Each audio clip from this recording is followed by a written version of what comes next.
यह सामग्री अमेरिकी स्टॉक एक्सचेंज के S&P 500 इंडेक्स में सबसे बड़ी 10 कंपनियों की एकाग्रता से संबंधित है। इन्फोग्राफिक्स और डेटा के स्रोत वीडियो विवरण में दिए गए हैं। आज 10 सबसे बड़ी कंपनियों का पूंजीकरण S&P 500 सूचकांक के संपूर्ण पूंजीकरण का 38% है।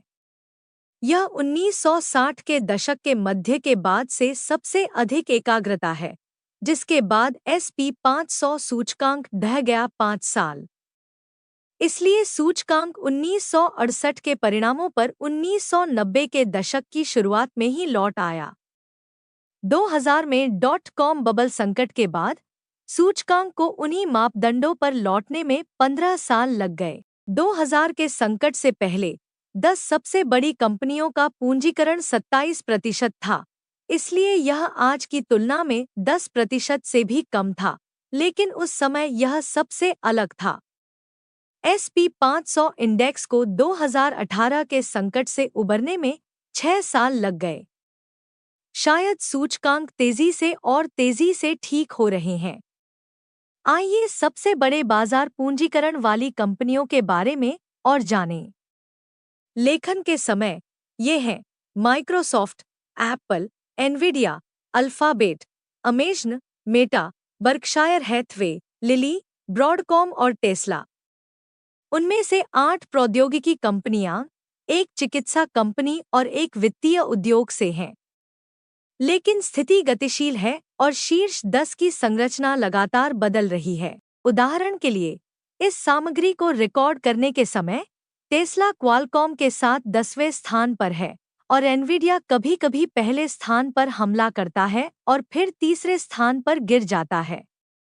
यदि आप इस फिल्म को कुछ वर्षों में देखते हैं, तो शीर्ष 10 पूरी तरह से अलग हो सकते हैं। लेकिन पूरी बात महत्वपूर्ण है।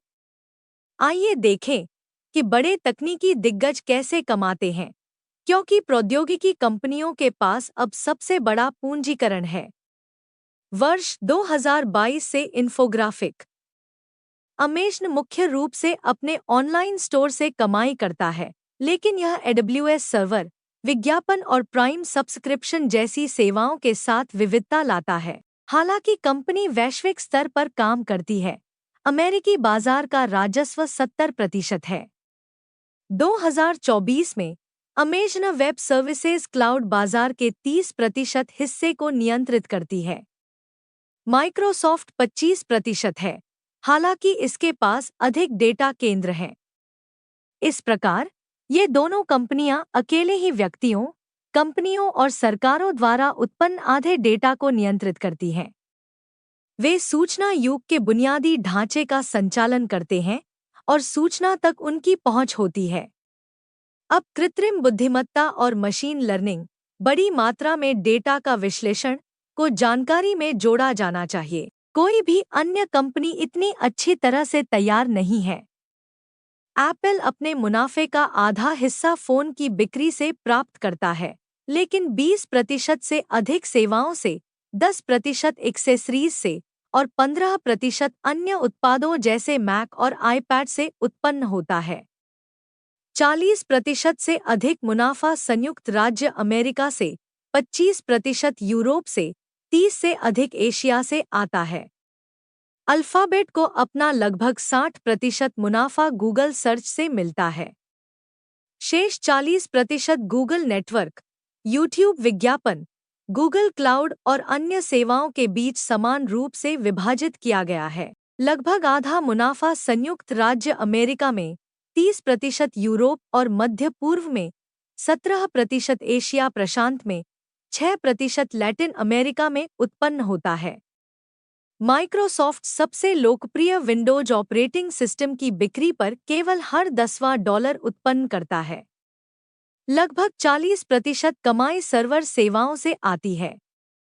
ऑफिस से 23%, कंप्यूटर गेम से 7%, लिंक्डइन से 7%, बिंग इंटरनेट सर्च इंजन से 6%, अन्य सेवाओं से 9%। ध्यान, यह इन्फोग्राफिक ChatGPT AI के लॉन्च से पहले तैयार किया गया था। आधा राजस्व अमेरिका में आधा बाकी दुनिया में। मेटा एक विज्ञापन कंपनी है। इसका 98% मुनाफा कंपनी की फेसबुक और इंस्टाग्राम जैसी वेबसाइटों पर विज्ञापन से आता है। मुनाफा का 43% उत्तरी अमेरिका में, 24% एशिया में, 23% यूरोप में और 10% अन्य क्षेत्रों में उत्पन्न होता है। प्री-आई एनवीडिया अपनी राजस्व धाराओं को कंप्यूटिंग और ग्राफिक्स उत्पादों के बीच लगभग समान रूप से विभाजित करता है। चीनी बाजारों ने सबसे अधिक मुनाफा कमाया 48%, अमेरिका ने 31% और शेष विश्व ने 22%। इसलिए हम देख सकते हैं कि दिग्गज अभी भी अपने विकास को प्रमुख उत्पादों पर आधारित कर रहे हैं, लेकिन अन्य उत्पादों और सेवाओं में विविधता ला रहे हैं। भौगोलिक दृष्टि से ये कंपनियां विश्व स्तर पर भी विविध हैं, हालांकि उनका लगभग आधा मुनाफा अमेरिका में उत्पन्न होता है। हम जानते हैं कि चुनिंदा बड़ी टेक कंपनियां कैसे पैसा कमाती हैं, लेकिन उनमें काम करना कैसा है। 2023 में 5 बिग 7 प्रौद्योगिकी कंपनियों की कमाई अमेरिकी औसत $60,000 से अधिक थी। मेटा, गूगल और एनवीडिया ने सबसे अच्छा भुगतान किया। टेस्ला और अमेज़न ज्यादातर कमकुशल श्रमिकों को रोजगार देते हैं और औसत वेतन से कम भुगतान करते हैं, भले ही उन्हें प्रौद्योगिकी कंपनियों के रूप में वर्गीकृत किया गया हो।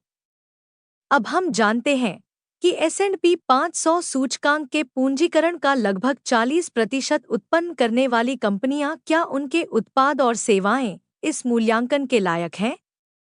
बाजार हाँ में वोट करता है, लेकिन अगर यह 10 सबसे बड़ी कंपनियों के लिए नहीं होता, तो 2024 की पहली छमाही में S&P 500 इंडेक्स में वृद्धि 15% नहीं, बल्कि 3% होती। अकेले एनवीडिया पूरे अमेरिकी अग्रणी सूचकांक में 5% अंक की वृद्धि के लिए जिम्मेदार है। पिछले 5 वर्षों में अमेरिकी सूचकांक में हुए लाभ में 10 सबसे बड़ी कंपनियों का योगदान 1/3 है। इस अवधि के दौरान S&P 500 ने भी पिछले 30 वर्षों में 10% के औसत की तुलना में औसतन 16% वार्षिक लाभ हासिल किया। मंदड़ियों को शांत करने के लिए शीर्ष 10 कंपनियों का मूल्य से आय अनुपात आज 35 के आसपास है। तुलना के लिए 2000 के संकट से पहले यह लगभग 40 था। इसलिए आज, लगभग 60 वर्षों में उच्चतम संकेंद्रण के बावजूद, ये शेयर भविष्य के मुनाफे के संबंध में सबसे महंगे नहीं हैं। इसके अलावा दुनिया के अन्य स्टॉक एक्सचेंजों पर शीर्ष 10 की एकाग्रता अमेरिकी स्टॉक एक्सचेंज की तुलना में अधिक है। चीन में यह 43% है, कनाडा में 44%, फ्रांस और जर्मनी में लगभग 60%, ग्रेट ब्रिटेन में 50%। अंत में, हम निवेश के तरीके में क्रांति के बारे में नहीं भूल सकते, जो स्टॉक एक्सचेंज के इतिहास में पहले कभी नहीं हुआ। हम ETF उपकरणों के बारे में बात कर रहे हैं, जिनका उपयोग अमेरिका में हर तीसरा शेयर, यूरोप में हर 10वां और एशिया में हर 8वां शेयर खरीदने के लिए किया जाता है। ETF फंड व्यक्तिगत फंडों में और परिणामस्वरूप स्टॉक एक्सचेंज पर कंपनियों की एकाग्रता के अनुपात में महत्वपूर्ण रूप से बदलाव लाते हैं। 10 साल पहले का शेयर बाजार अब आज का शेयर बाजार नहीं रहा। अंत में, यह जोड़ा जाना चाहिए कि पिछले 3 वर्षों में प्रौद्योगिकी से संबंधित नहीं, तथाकथित मूल्य कंपनियों और छोटी और मध्यम आकार की कंपनियों, ऋण ब्याज दरों और अन्य घटनाओं में वृद्धि के कारण बड़ी कंपनियों की तुलना में कम मूल्यांकन था प्रौद्योगिकी कंपनियां। इसलिए अमेरिकी स्टॉक एक्सचेंज के पूंजीकरण में उनका प्रतिशत हिस्सा कम था, जिससे शीर्ष 10 कंपनियों का पूंजीकरण बढ़ गया। संक्षेप में यह कहा जा सकता है कि शीर्ष 10 ने न केवल अपनी विशेषताओं के कारण, बल्कि उसी समय अन्य कंपनियों की कमजोरी के कारण रिकॉर्ड पूंजीकरण हासिल किया। यह अमेरिकी शेयर बाजार के लिए एक तेजी का संकेत है। तो क्या हम अमेरिकी सूचकांक में शीर्ष पर हैं और हमें कोई अंतर नजर नहीं आता? क्या शीर्ष 10 की रैली जारी रहेगी? क्या अन्य कंपनियां विकास के प्रति जागरूक होंगी? हम यह नहीं जानते। लेकिन आपको एक महत्वपूर्ण विसंगति के बारे में सूचित किया गया है। यदि आप अन्य विश्लेषण प्राप्त करना चाहते हैं, तो इस चैनल की सदस्यता लें।